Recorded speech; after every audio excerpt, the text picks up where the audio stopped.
All right, so we're getting started. So first of all, thank you for coming all the way out here, dude. I appreciate it. Oh no, thank you for having me. Yeah.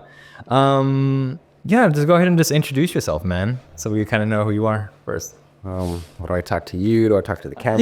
You can talk to me, yeah. All right. So, and then just like the mic have it sorry. yeah. So you can lay back, and then I can adjust it for you. Right there. so I'm Anthony, A.K.A. Petrikor.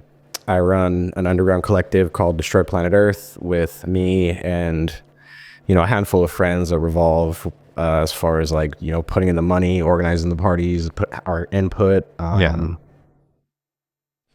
Recently, we've decided to start releasing music and, just take things a little more seriously into the next level. Nice, dude. And then you guys are based off where? Well, I'm based in the high desert, and majority of the crew is in spread out over Los Angeles. Yeah. Okay.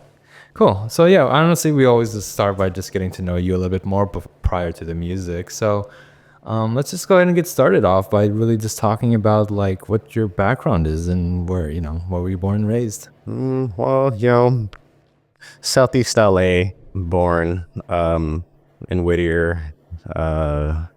Grew up there as a child. Yeah. Till about 14, 15, I would say. Moved out to the desert. Palmdale, the city of Palmdale, actually. And then from there, moved to Victorville. A couple of years after that. Then,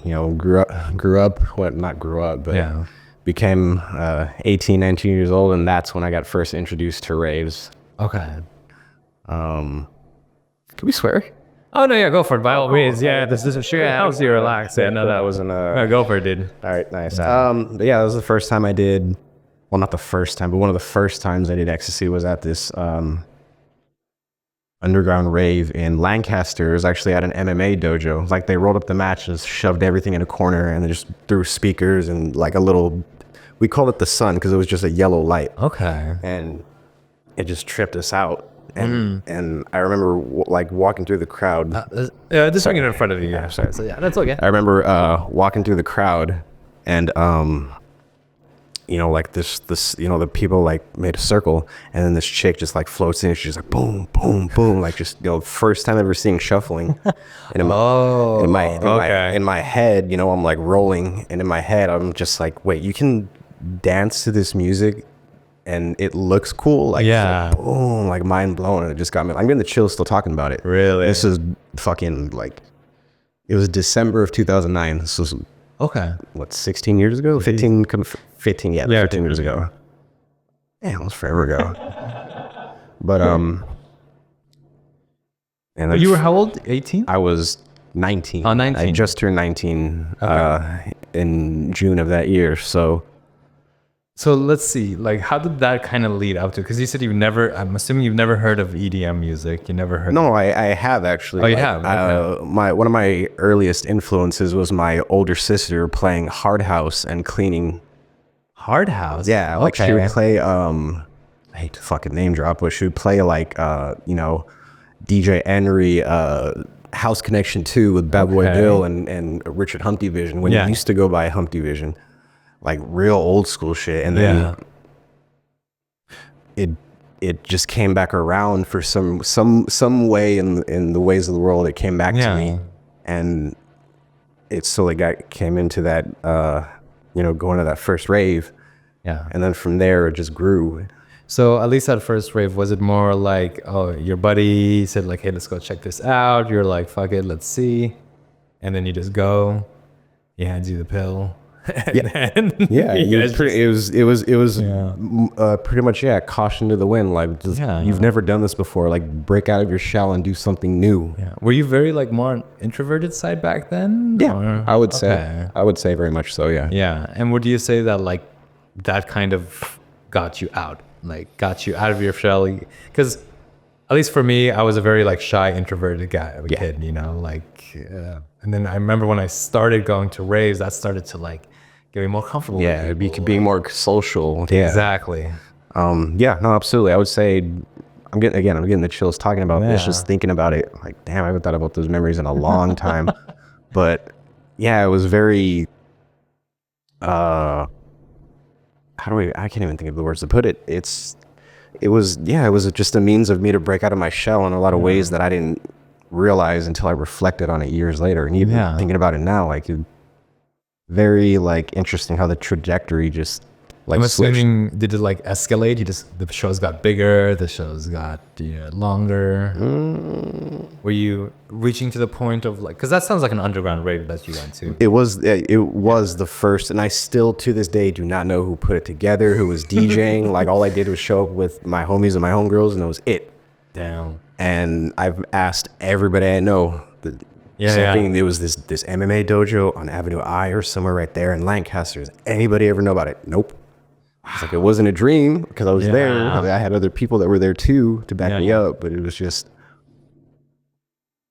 again, it was one of those things where it that fork in the road type of thing where like you could either go and it'll be whatever, or it could become your fucking life. Yeah, no, for sure. Definitely. Like I met my closest friends just through that because it was just, a friend invited me and I was like, you know what? Fuck it. I'm going to try going. And next thing you know it, like I'm here doing a podcast with sleeves full of candy and like balls deep in DJing and all this other stuff. Man. Like it's interesting where that fuck it moment led us to right here. Exactly. You know what? It's something I always tell people, especially people who are trying to get into raving. I always say, just fuck it, do it.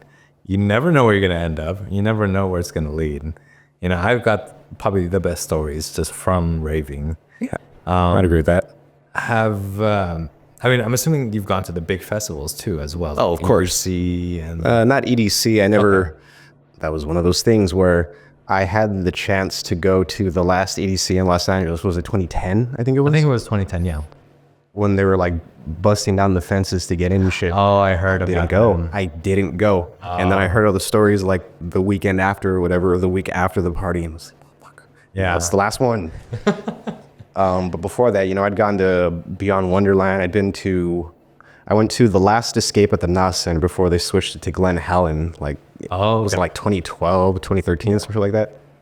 Mm-hmm. And those are cool. Like the big festivals were cool. I got to see a lot of DJs and that I wanted to see and see like the big festival thing. But I was always looking for something with a little more substance, with a little more, I don't want to say the word community, but it really is that. Like being able to walk into a little sweat box and you only know like the promoter or maybe like two or three people there, and all of a sudden like half the room when you leave. Like again, I'm getting the chills talking about it. Like this shit's awesome. I love it. Yeah, honestly, like I think that's because same thing. Honestly, is like the big ones were fun, a lot of stimulus, but then something about being in an intimate room. There you go. That was intimate. That's the correct word. Intimate is the better word. Intimate room with people who just have that same level of appreciation for the music. Yeah. You connect on such a deeper level. Absolutely. But at least like what genre did you always gravitate towards as your career was kind of building up in raving?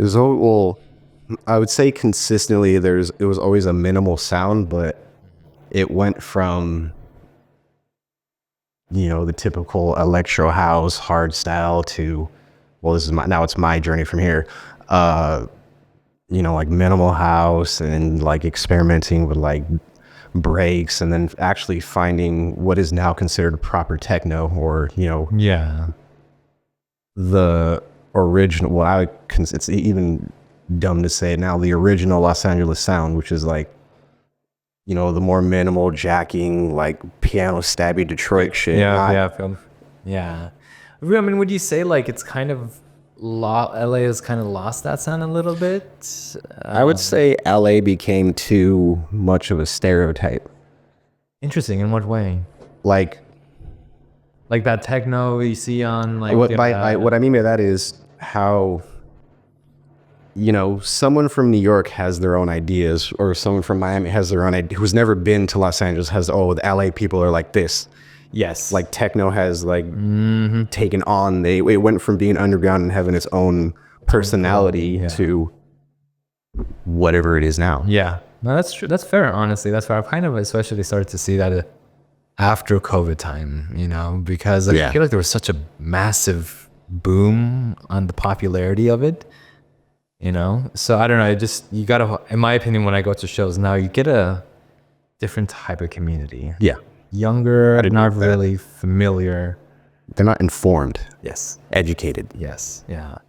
But I think, I mean, honestly, that's like the nice thing about having these types of conversations is that people can kind of get a little bit of insight. Yeah. You know, so like hearing your stories and seeing what, you know, you said how long you been doing this for? Just like EDM in general. You said since I was about 19 years old, and I'm 34 now. Yeah, so that's what, 15? About coming on 15, 16 years. Yeah, so there's plenty of like history there, and like it sounds like you've definitely built your own unique taste for the type of music you like.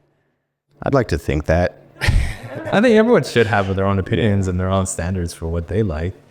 It sounds like you like more classical style, very simple. So is there any like notable DJs or producers that, you know, like stand out to you when like, or like these were inspirations? As you're saying that, people that came to mind were, you know, of course, the hometown heroes, Drum Cell, Truncate. Oh yeah. And there's also like the Underground Desert Cat. Shout out to Brad Moon Tribe, Della Moon Tribe, the entire crew. Like, there's certain aspects that you can take from these people, and like, they have a lot to teach you. And it's crazy if you like, you know, look up their interviews or can get the chance to talk to them for even a few minutes at most. They can give so much insight. Really? If you can get that opportunity, it's awesome. Yeah. What are some of them? Sorry, you mentioned what was the Moon Tribe. Yes, it's one of many underground, desert underground crews that you know, very influential to me. Yeah, and yeah, it's they, you know, again, Drum Cell and the whole Observe crew, all them, Moon Tribe also, they have this standard and this like. So when you hear, oh hey, there's an Observe party, you already know the standard of how it's going to be. Yeah. And then it's the same thing with Moon Tribe is. Yeah. They have their own signature. They have, yes, and I want to be amongst that rank of like, oh, you destroyed Planet Earth, this is throwing a party, let's go. I don't even need to ask. I don't even need to know who's there. They're let's go. They already have like that standard. Just, you know, yes, that's one of many goals of mine. Yeah. Huh. And then you said you started your own collective? Yeah. And how long have you been doing that for? I've been throwing parties since 2015. Okay. So it's been, well, May 31st, I'm having a party with, shout out Nick Noxious. He's helping me put that together. May 31st, we're having a party called The Prophecy, and that party is 10 years to the month, no, to the day, actually. Not to the day, but it's to the cycle. Yeah. So it's pretty interesting how things have come back around. So it's like, damn, 10 years ago. I've been doing this for 10 years. How did you start? Like, was it just, I had a pair of speakers and a controller? You mean DJing or no, like the whole parties? Thing? Yeah. It was, you know, a laptop and a controller and some shitty speakers and just the drive to want to do things better, want things to look and feel a certain way. Yeah. I mean, was it mostly just you at that time when you were starting off, or did you have like your own little crew? No, I've always had a lot of friends to back me up, and they believe in me. Like, when I would start out, it was a lot of my friend Carlos, Neotech. He was a big help in a lot of that, because I didn't have a car at the time. So I'd be like, hey, I got a gig over here. Also, you're DJing too. And he's like, all right, let's go. And, you know, 10 hours later, we're driving back, and it's like, all right, cool. And the same thing with the homie Derek Martinez, Demar. He was another person where we would have these like weird gigs, and we would just, oh man, this is gonna be interesting. All right, let's go. And come back. I'm like, no, it was a lot more fun than we thought. Weird in the sense like it's not your usual crowd that you're performing to? More like the promoters wouldn't exactly commit to what they would, they wouldn't stick to their word as far as like what they would provide. I see. Like, you know, can't promise the world they'll only give us peanuts. Like, nah, it is what it is. You feel like that's been kind of like a learning curve for you, like, you know, manage your expectations when kind of entering this world? Oh, absolutely. Yeah. Because I think maybe you can support this, at least some of the newer comers. I've always had a feeling they have this kind of grand vision of what it's like to start being a DJ. Yeah. When in reality, like, you got to pay your dues. Yeah. No, absolutely. I've talked to people and they've, like, again, how you're saying after the pandemic, there's this like growth of DJs who have honestly never played in front of a crowd before. Oh yeah. So they only know to go hard in their room or their house or whatever, their closet, in front of their friends who sit there and oh, you're doing a great job. You're doing a great job. Yeah. But then they do it out in the, as I say, the wild, in the field. And it, to me, it doesn't make sense to, if you're an opening DJ, why are you playing at 150 when the headliner plays at 135? Like, you're not. Yeah, the etiquette. Yeah. Yeah, there's no. Yeah, there you go. It's etiquette. It's DJ etiquette. Yeah. It's an understanding of the craft that a lot of people don't necessarily want to grasp or don't understand or are ignorant of. Oh no, definitely. I didn't learn about that until like I started hanging out with more veteran DJs, and then they started to teach me the etiquette. Like, you know, opener DJs tend to play more consistent, more not really bangers, but warming up the crowd. Yeah, and even understanding the, how do you warm up a crowd? It's if you break down that sentence, like literally, it's weird to understand it. But someone like you and I, with the field we're in, I mean, it sounds like we're fucking militaries, but you know what I mean. Like, it's something that you just either pick up or you don't. And a lot of people, I personally think, like, you can play out every weekend and that's cool, but are you learning anything from it? Exactly. That's why for me, if I see someone who's supposed to be an opener just throwing out bangers, he's not learning. He's in his own world. He's not in the world of like. It's about me. Like, exactly. Yeah. Thank you. And it's one thing I always stress. It's not about you. It's about the people who came here. Yeah. To enjoy it's about the night. party. Exactly.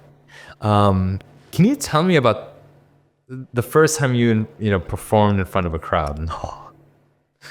What would you say, like a house party or at an actual event? I would say whichever one you kind of consider my first DJ gig. Yeah, like in front of people. It would be like, at my what I would consider my, not even a gig, just in front of people is I used to have a cracked version of Tractor 2 on the home desktop. So I just sit there with the keyboard and the mouse, and like my parents would leave for the weekend, and I just invite my girlfriend and all our friends over, and I would plug into the house. Like, my dad installed a fucking surround sound system. I just plug right in and just play like that. Not try not to blow the speakers so they can come back and don't know anything was wrong. Yeah. But I'd say that was like the very beginnings of it, when I actually tried to not just like record mixes and secret and listen to it, and actually like try to play out in front of people. Yeah. How was that? Was there like a level of nervousness, or was it a little bit more comfortable knowing that it was just I always, not always, but I had this kind of like confidence of like, I'm gonna play what I want to play. Okay. And I've not always, but it was always a lot of, I just said it again, it was a constant pushback from people that wanted to hear, top 40 or whatever else that wasn't, the minimal or electro or whatever else I was playing. And I understand like where we're at, it's a very niche sound, which is fine, but it's like, if I'm playing music that people don't understand, that are I don't even know what I'm trying to say. People that listen to like top 40 and radio only understand that versus what I was trying to do at the time. Yeah. So there wasn't that level of appreciation or recognition of you as a DJ, right? You just play whatever they wanted. Yeah. And I would go against it because that's not what I was trying to do, because then I'd just be like every other DJ that I know. Yeah. DJ. So then what would you say was that first official gig where you got to play your sound, and like when you came on the stage, this is me? It would be Neotech hit me up to do this gig with this dude named, I don't remember who the hell it was, or the crew, but it was this gig out in Paris, California, just a little house party, but there was nothing in the house. Like there was no carpet. There was like some of the drywall was ripped off. It's pretty grimy trap house. It was a trap house. That's nice. And you know, we walked in and it was like, you know, just fucking cracking house party. But it was people there that were there to listen to that type of music. Like the dude that was on before me was playing like hard dance, hard style. So I jump on and, you know, it's minimal house. Oh yeah, that's a big. Yeah, no, absolutely. You know, fucking 150 easy down to 128. Like it's it's a big jump. And you know, I took a little bit for the people to jump in, but they got it. Yeah. By the end, like, you know, I had the crowd moving, and that's kind of the point. This is like once you were. How long did you play? Like an hour? It would switch off, honestly. Like play for like an hour, 90 minutes at most, and the next guy would jump on. The next, I played like 2, maybe 3 times that night. Oh damn. So yeah, let's say 2.5 hours safely. Okay, I mean that's still a decent amount of time, but I mean like once you kind of got in your rhythm and then now you're playing tracks, you're in the zone. I don't know, did it feel like the time just flew by, huh? It usually does. Like, and I've noticed that a lot more recently when you get in that zone, like it's like on some Zen shit, like it's not a body thing where you know, like, damn, like half an hour flew by, like holy shit, like I'm almost done. Yeah, those are honestly one of the best moments to have when DJing, and then also like just kind of getting reactions from the crowd. Yeah, you know, I always remember like those moments where like I play one track and then you can see the crowd just like, they start swarming a little more. Yeah. So what did they say after you did that first gig? You just kind of got like addicted to that. Yeah, to the reaction of just playing music that I like. So I'm trying to like understand the time frame at least. You started DJing how long? That gig in Paris that Neotech hooked up was like 2014. I could probably look back and find pictures or something. I would say it was like late 2014, early 2015. Okay, and then by that time, shortly after, you started throwing your own gigs. That was my first official party. Was the Prophecy 2015. Oh, okay. And that was May of 2015. That was Memorial Day weekend of 2015. Okay. So whatever. I could check the flyer. I think it was the 26th or something like that. Yeah. 25th. And so this one that's coming up this year is not the 10-year anniversary, because there was only the one, and then this is the second party, but it's 10 years later. Oh, damn. So what about that specific one made you want to, is it just so like a memorable event for you? You just wanted to do it again 10 years afterwards?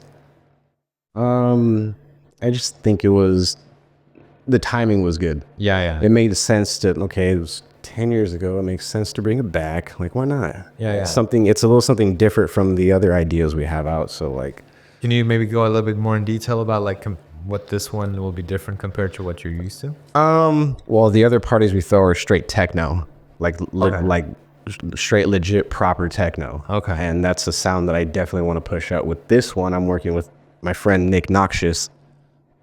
He is more into like bass and dubstep rhythm. So we're trying to, Gotcha. You know, we're going to mix the two ideas together. And instead of me being a dictator, I'm having more of a democracy. Okay, I like that. So, you know, it's a little interesting to work with someone else's ideas and also like a different genre. Yeah. It's very, it's not like I haven't done before. It's just I haven't done it in like 7, 8 years, and I haven't had a multi-genre party like that. So at least for this Prophecy one, will it be here in LA? No, it's going to be way out in the desert. Okay. You get a lot more freedom in the desert as far as like,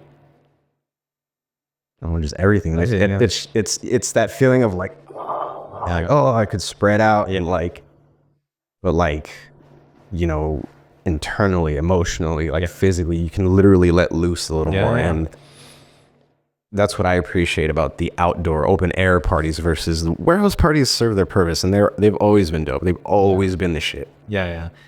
But something about the desert to me just brings more out of people.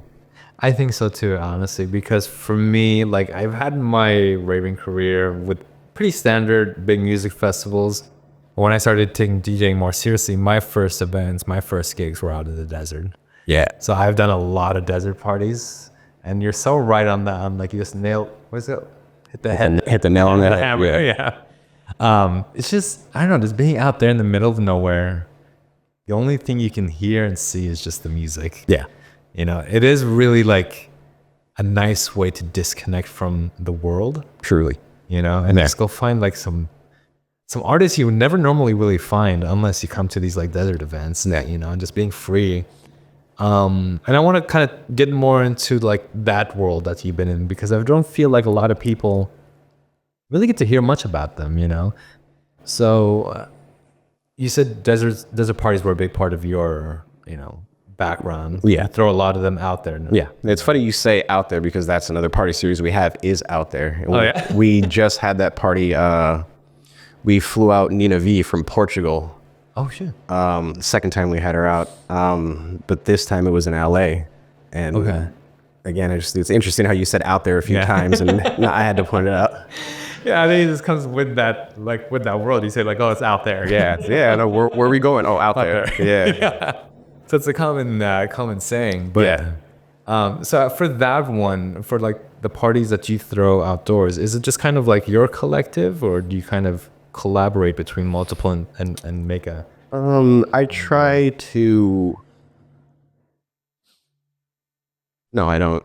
I don't. I haven't really collabed with anybody like other collectors. I mean, because I just never had the opportunities to, as far as like at least people that I would want to, because I have a certain standard as far as like, you know, the sound, like the literal sound system and the sound coming out of the speakers. Yeah. And that means the DJs that come along with it. Yeah. So, I mean, are you handling all of it, the logistics, so getting sound out there, getting generators? Said it again.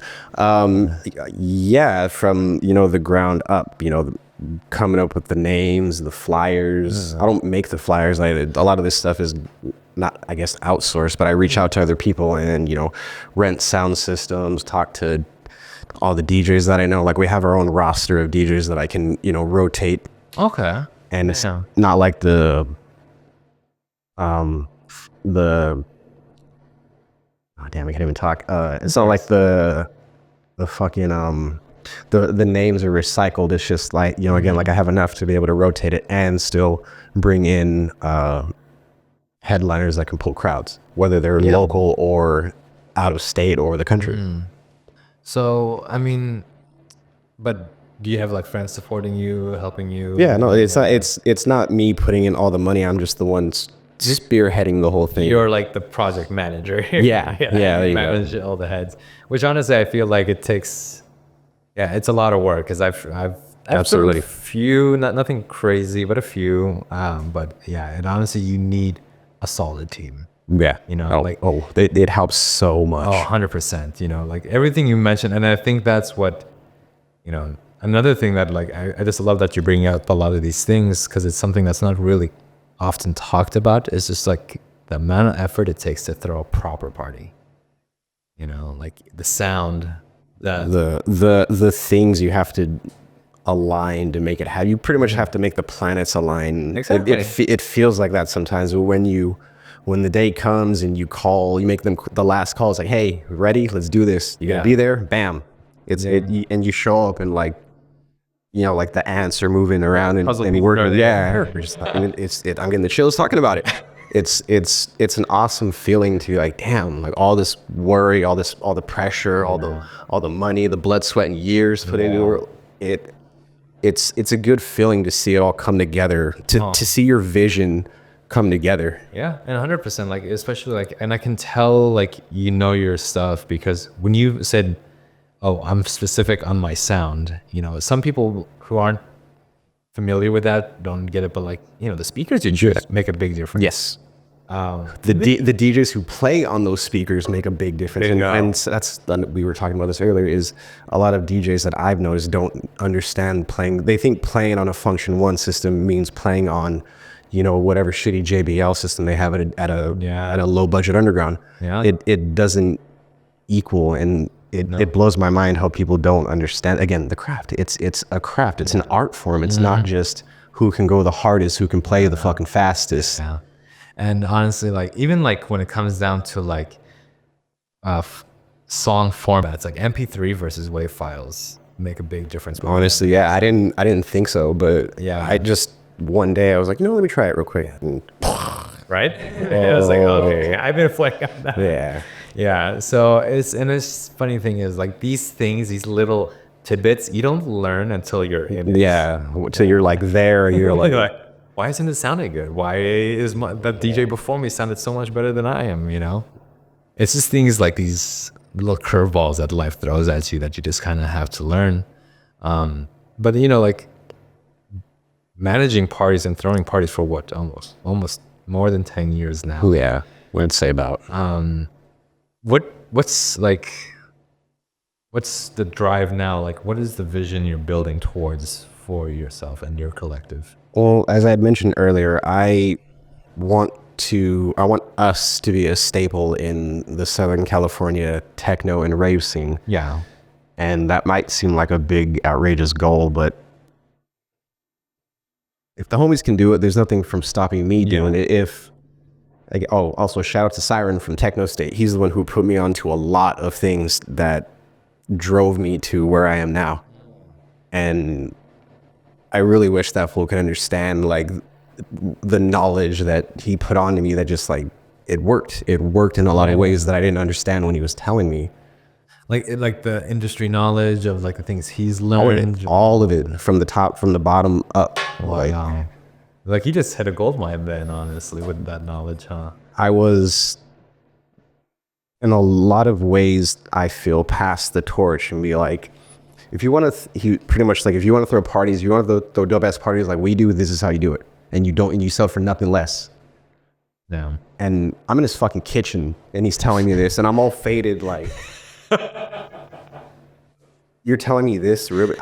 Oh man. Like it meant a lot to me. Oh, definitely. And going back to what I said, I think it would be great. It would be awesome. It would be straight goals to be one of those Southern California techno staples. Oh, definitely. Like, again, like if, observe, no questions asked, go and it's dope. Moon Tribe, go. It's fucking fire. Yeah. Like no matter what it is, you jump out of the car, it's going to be dope music. That's what I want. No questions asked. Definitely. Whether it's like, some little shitty house party or the fat desert parties that we want to put together or the warehouse parties we're working on, like whatever, like it's top-notch quality. So at least at this stage in building towards that vision, what is like one of the biggest hurdles you're dealing with now is it just really just keep doing it? Just honestly, it's what is the real answer? It's money. It's because these parties cost a lot more money than people realize. Yeah. And then a lot of these promoters aren't willing to admit how much of a loss it is. And I'm fine with that. I'm fine with not making all the money back. What I want is to send a message. I'm here to remind people that there's more substance behind these parties than whatever afters or whatever hot crew of the fucking month is. Yeah. Honestly, and that's I'm glad you said that because I've been in collectives, I worked with them throwing parties, and it's our mindset was that we're going to put money into it, not expecting a single dime back. Yeah. Like I think if you manage your expectations, like sometimes you're not going to get paid as a DJ, sometimes you're not going to get the bars are going to help pay everything off. The most I've ever been paid for a gig is $100. And not because I asked for it, it's because I said, just give me gas money. And they just gave me $100 bill. Yeah. And that's the most I've ever, I've gotten money here and there, but it's not a goal to me. Money isn't necessarily important to me when it comes to DJing. It's more about putting out good content. Yeah. Whether it's, DJ mixes or whatever silly it's building art we put out or it's an art craft, honestly. In my opinion, like just even throwing parties is an art in itself. Just even like people hearing what you have to say can already tell like the amount of like love and passion you have to throw into this, and it takes a lot. And honestly, some people, I've seen people like who try and they get so discouraged by it, they just, you know, throw in the white flag. So it's not a really easy thing to casually do. Like you need to light a fire. Yeah, you gotta. it takes a certain kind of person to stick to it like that. Yeah, and you'll definitely see, like in the podcast, I have several other collective owners, and trust me, they have that same like energy that you're talking about, and it's kind of like almost unsettling. It's like speaking to a different version of that same person, right? You know? Yeah, like are we like sharing minds or something? What's going on? Yeah, but no, dude, that's really cool. And then, you know, so there's that collective, and it sounds like you have a lot of vision for it. But like, and we talked about earlier about how like the current state has become almost gimmicky, would you say? Yeah. I would say like maybe to that degree. Techno's gone Hollywood, as they say. Actually, that is a great way of putting it. That was the first time I've heard it. It's become like a parody of itself. Like the whole Blood Rave, the first Blade movie, Blood Rave shit. Like it was cool and influential at the time, but to sit there and try to imitate that thing every single time is a bit played out. I've seen flyers of blood raves, and all they're doing at most is wearing red. There's no sprinklers. There's nobody with fucking spraying even like fake blood. Like it's like, at least be true to what it is and don't like say it's something and it's not. Like exactly. And honestly, I'm glad you mentioned that specific, because pre-COVID time, when, you know, techno was really underground, in my opinion, still not to what it is now. Yeah. You tell someone I'm going to an underground rave, techno rave, and they're like, oh, what is that? That was usually the question they had. And then now it's like, anytime I tell anyone I'm going to an underground techno rave, if they don't know what that is, they're like, oh, like from the movie Blade. Yeah. And I'm like, yeah, sure. Okay, like in some form, yes. Yeah. But I'm like, sure. Like that's but also that was our impression of before we'd actually have gone to something. That is true. That is true, yeah. I understand how a lot of people have this idea of it, and your first one is going, in my opinion, is going to be the biggest impression on you. So your first rave and then mine, you know, sent us in a trajectory of where we are now. Exactly. Which I think is very interesting. But again, a lot of people now only have the idea of what is a rave, and then like you said, like, hey, let's go to this underground techno rave, and then they go and it's like, oh, it's just like in the movies. Yeah. And the one thing I try to really sell, especially to people who are curious and wanting to get their foot in, I always try to sell them like the community-based aspect. Yeah. You know, like I always tell them, yes, go do the big festivals, explore that, but you know, don't knock out the intimate room in a small, you know, either warehouse or some random building. You know, like you said, by the end of the night, you already like spoke to like almost half the room. Yeah. And it's the funniest thing, because you'll meet people you would never normally meet in a normal setting. But we all came to the same, somehow we all ended up at the same place in the same sweatbox. Yeah. Exactly. And then I think that appreciation for the music helps you kind of just connect better with that person. Yeah, absolutely. You know, I'm pretty sure I can say the same for you. You've met probably so many friends just from the random talking so much shit about music. Yeah. Yeah. Oh man. So like, you know, yeah, we did talk about the collective and stuff like that. Now, one thing I want to curious is that you mentioned to me earlier that you're kind of starting to dabble your feet into production now. Yeah. A little more seriously now. Yeah. So when we say when it wasn't serious, like how long ago was that? Well, I got another homie who was a co-founder of Destroy Planet Earth named A.K.A, Nick Matos. He had, you know, like a synthesizer rack and drum machines and all this like crazy, what at the time what I consider all this crazy shit. And like I would just show up at his house. This is like 2013, 2014, 2015. He was living out in Lancaster, and I would, you know, stay at his house like sporadically and I'd just be there for a few days, and we just dick around and learning whatever I learned at the time, not knowing what I was teaching myself, like in reflection.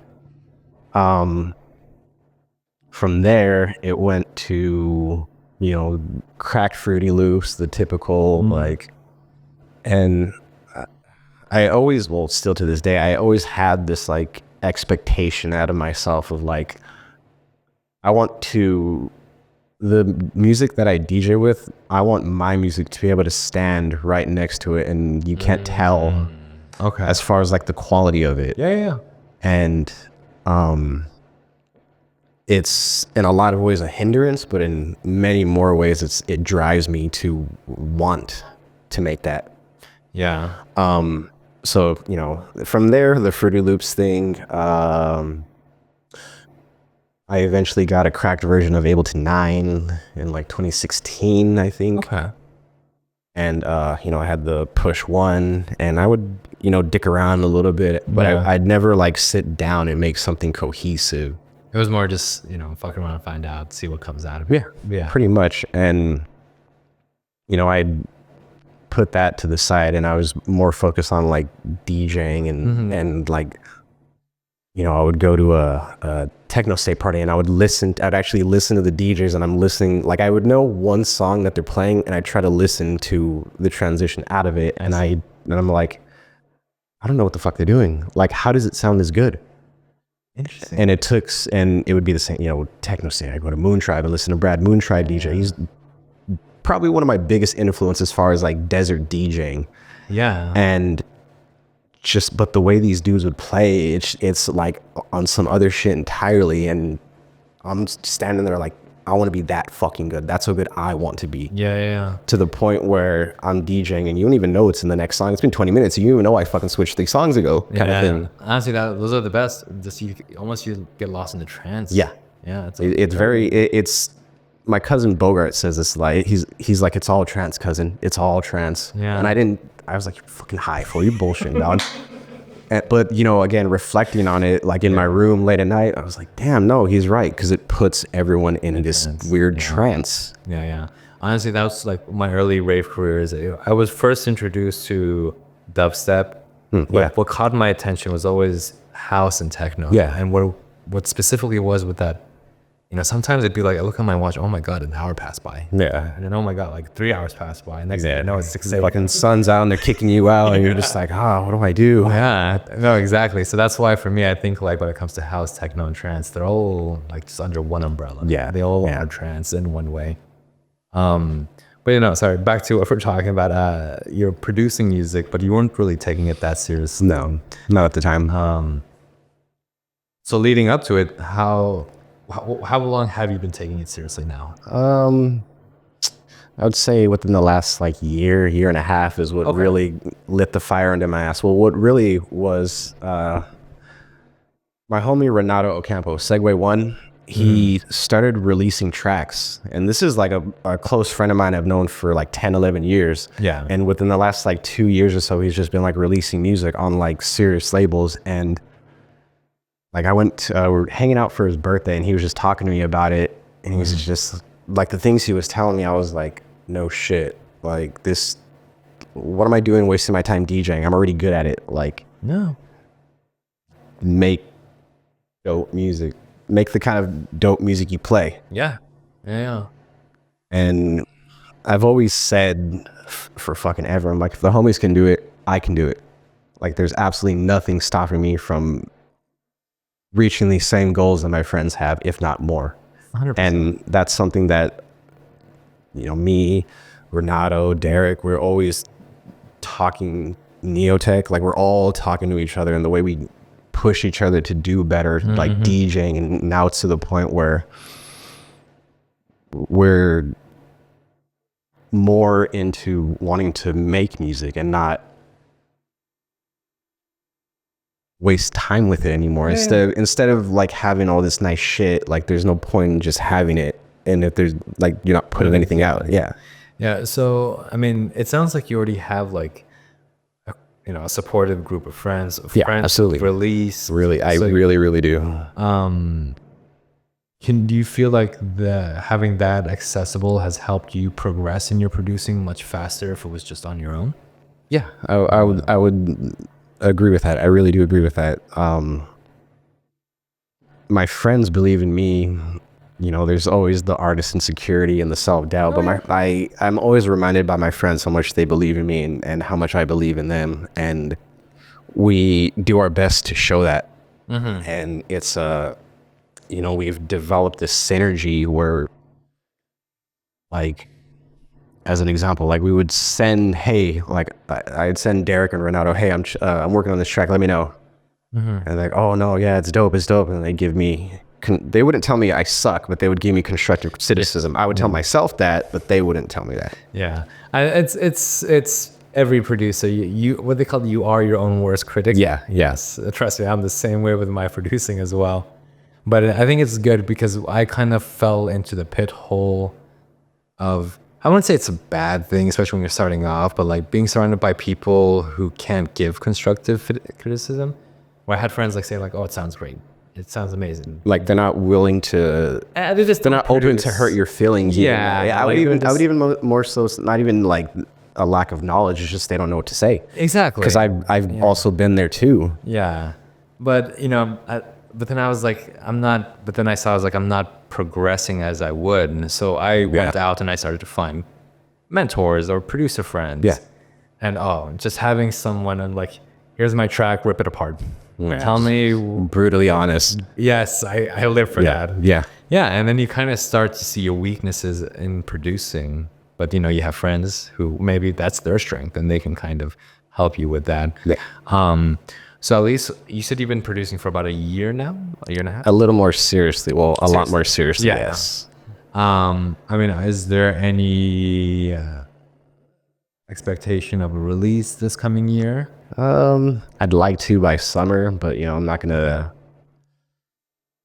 If I'm not comfortable with putting something out, I'm not gonna do it. Okay. But I'm behind the scenes, gotta sit there and cook. Like I'm not gonna get any better if I don't put the time behind the program. Oh, for sure. And what would you say is the hardest thing for you about producing right now? Is it just finishing a track? Yeah, it's well, I would say the laying out of the track. I could sit there and make a 4/8 beat loop all day and it sounds dope, but it's the arrangement, beginning, middle, and end to make a song that's kind of it gives me anxiety, I would say. Yeah, and that's fair. Honestly, that's fair. I've come to learn working with other producers. Every producer has, like I said, their strength and their weakness. I have friends who can arrange like that. Yeah. But when it comes to like the sound design, they lack. Yeah. For me, I can sound design anything that comes to mind, really. Yeah. When it comes to arrangement, I'm gridlocked. What do I do? How? Yeah. So that's why I've come to learn like collaboration is so essential when it comes to producing. Honestly, just like having a friend there and you guys kind of push each other. It's like, all right, we spent 10 minutes on this. Let's move to the next. Yeah. That's pretty much what it was. Demar and I would go to Segway One's house and he would just like, all right, this is what I got. Like he would just show us something he's just working on. He's like, this is what I got. And it's like, it's just fire. And he's like, not even halfway done with it. And we're just like, that's how good I want to be. Like even if it's not done, it still sounds good. But it's also like, my lack of knowledge with it. Like it could sound like it honestly sound like shit, but to me it sounds like in the realm of where I want to be. Oh, definitely. I mean, does he kind of follow the same old school house or minimal house that you kind of strive for? He's more, not, I don't want to say on the harder side, but it's definitely got a little more like edge to it. Okay. It's not like, it's not like, it's not like, the 140, 150, 160 shit. It's still, I would consider it minimal techno, but like I said, it still has that like grunge, that crunch to it. You know what I mean? Yeah. But do you find that him being different, like you kind of learn something a little different than you normally would? No, I'm more than open to learning from someone who knows more than me because it's the realm I want to be in, and I can take whatever knowledge he will give me and go my own way with it. I'm not trying to imitate his sound. I just want like bits and pieces of knowledge to where it can help me, that I can obviously pick up, and it will help me in the direction that I want to go with it. Oh no, and trust me, like once you start, in my opinion, because I've been doing it for about 4 or 5 years now. Yeah. I would say you're pretty much on track with like how I was when the first 2 years you're kind of in that Not sure yet. Still need to work Like on that awkwardness of Yeah, but I would say once you start hitting 3 and 4, that's where the confidence really builds. And then by 5, you're more or less starting to build your own sound and signature. I think the biggest advice I would do is just volume. Just keep on doing it. Keep producing tracks. Yeah.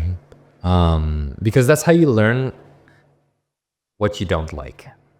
You know, the sounds you don't like. Yeah, true. The style of like arranging you don't like. Because essentially, because the reason I say volume, because you want to learn 1,000 ways on how not to produce.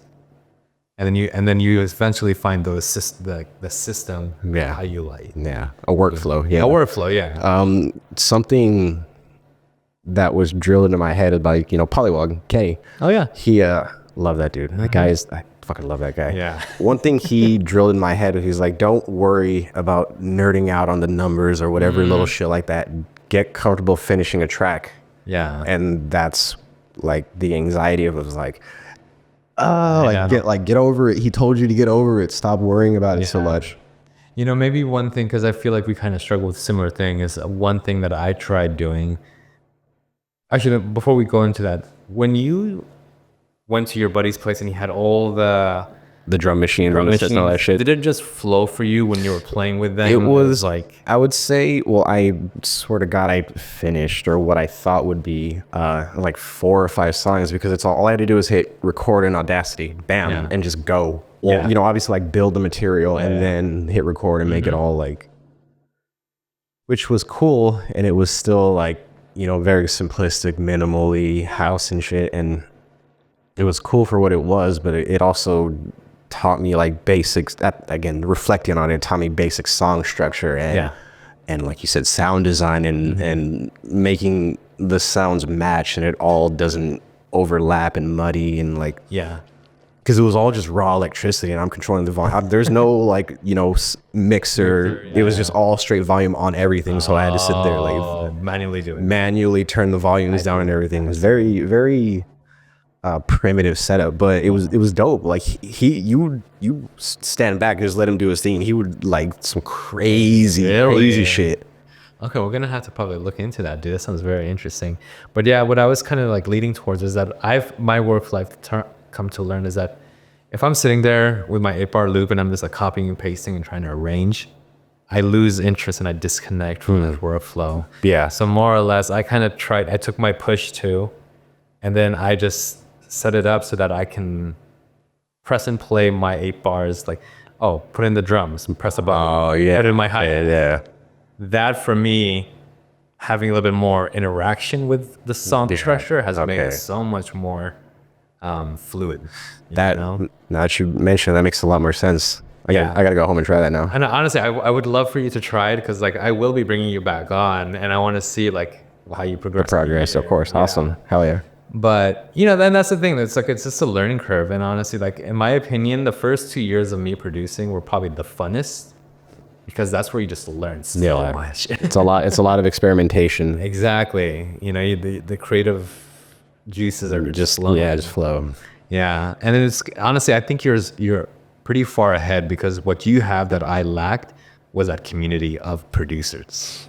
Yeah, like guys who are already in that zone that can take you to the next step. Yeah, I'm so appreciative of these people. Like I really hope they understand it. I can express it to them. Oh yeah. I do my best to help them out in the ways I can. But yeah, no, the support system I have is I'm just so grateful for. Like I'm sure they do. They know what they're doing. Yeah. Because they see the success, and to me, like success is subjective, but it's not as fun to do all these things unless my friends are there too. Like an example would be like, if I ever get a gig in Europe or some crazy shit out of state. Sounds cool. I get to go all the way by myself, but I want my friends to go with, not like on some like codependent shit, but it's more like the family that got you there. It's not fun. It's cool to go and do it all by myself, but it's not fun if my friends aren't there. I'm not going to have I know I'm not going to enjoy it as much. Because like I think me and you can agree that the people who supported us, they were like a part of that battle to get to where you're at. Yeah. picked you up when you were down. So many. Yeah. There was like a good, I want to say, like year where I was working in LA, and I was working near the Staples Center, and I would stay the night at Derek's house like 2 nights a week just so I would save on gas, and we would, you know, feet to head sleep in his bed, like on some, you know, like like the grimy days, like the grimy years, just doing just doing what you got to do to you know, save money and pay for DJ gear and gas and all these things that you don't really learn to appreciate until like we're hanging out at Derek's house after Observe in the morning, and we're just like laying there on his couch and just like, damn fool, remember you used to just come to my house after work and we would get drunk and DJ, and then and go back to work the next day. Like, and that's the funny thing is, it's just like these little like moments that just like in the moment you're like, damn dude, it's tough, it's hard, but you know, you persevere, you grow, you build, and now you're at this stage in your life where you're throwing your own parties and you have your own collective. I'm pretty sure like if you told yourself that like when you first started, hey, you can be doing this stuff that you've been doing, you'd be like, no way. I still trip out that I am a DJ and I have a collective and I got this whole thing going, and I'm not just like DJing in my room anymore. I've been given guidance by a lot of people that I respect and look up to, and it's awesome to be able to carry these ideas and traditions and have a way to express that vision with the people that I love in my life. It's really fucking cool. Yeah, and because we're just kind of like almost at the hour mark, it just sounds to me like you're really trying to bring back the core values of what this. That's a very, I love that, core values. Yeah. Yes, absolutely, core values. Like this, right when we started, I was like, okay, this, like I said, like other collective owners who have that, they have that same passion of, they want to uphold what it stands for. Yeah. You know? And I don't think, some people might misconstrue it as being like, oh, that's like an old school way of thinking. It's like, no, I mean, I think this community is willing to adapt to the time we're in, but they just don't want to lose where it began, you know, what this community stands for. And then, like, I would always like to tell my guests if there's anything you want to tell the audience to look out for, or just a message you would like to, you know, put out there. Man, don't sell yourself short. No. Don't ever think that you can't do anything, because I was just some angry asshole, and now all of a sudden I'm fulfilled in a lot of ways that I never thought I would, and I have a lot of friends and a lot of mentors, a lot of things that I never thought I would have, and it's really nice. It's really awesome to reflect on those kinds of things and stick at it. Don't think it's not worth it, because it's going to get paid back in ways you're not going to understand. And the end. No, that's a great way of putting it. Honestly, dude, like, I honestly appreciate you coming here. Of course, thank you for having me. It was a great conversation. I had so much fun, dude. Like an hour passed, but we stopped quick. No, like, I appreciate you coming. You know, you have your collective. We'll make sure to share that so that people are aware of it. Yeah. How often are you throwing events with your collective? Try to do one a year, because we put in a lot of money to make sure it's not some little rinky-dink house party kind of thing. Like, you're gonna walk in there, it's gonna look like a circus. Is basically like the kind of idea, you know, because some advice I was told is every party is someone's first party. So if you show up and the speakers are crappy and the DJ doesn't know what you're doing, you're like, these parties suck. But if you show up and the speakers are wow, if there's that wow factor, then you really leave it lasting. Yeah, it's a very lasting first impression. Yeah. Well, great, man. Hopefully I get to see one of these parties. I don't know. Could show up in May. We got you, dog. Guess us. Don't get word on it. Great. And the Prophecy one will be out in the high desert. High desert, right? I don't want to say exactly where, but it'll be. It's manageable. He'll get there. He'll get there. Because I've gone all the way as far as Apple Valley, Lancaster. Other direction. Well, in between. Actually, in between. In between. You're good. not a well-known spot, but people have been there, and roads are good. You're straight. It's depending on which way you go. It's one turn off the highway or one turn in a neighborhood. But all right, perfect. Because like honestly, by the time I post this video, I'm probably gonna have already been there. Yeah. I'll probably have videos and yeah. So yeah, I'll tell you. I'm excited. Yeah, no, we got you. Oh, thank you, man. I appreciate it. You. Yeah.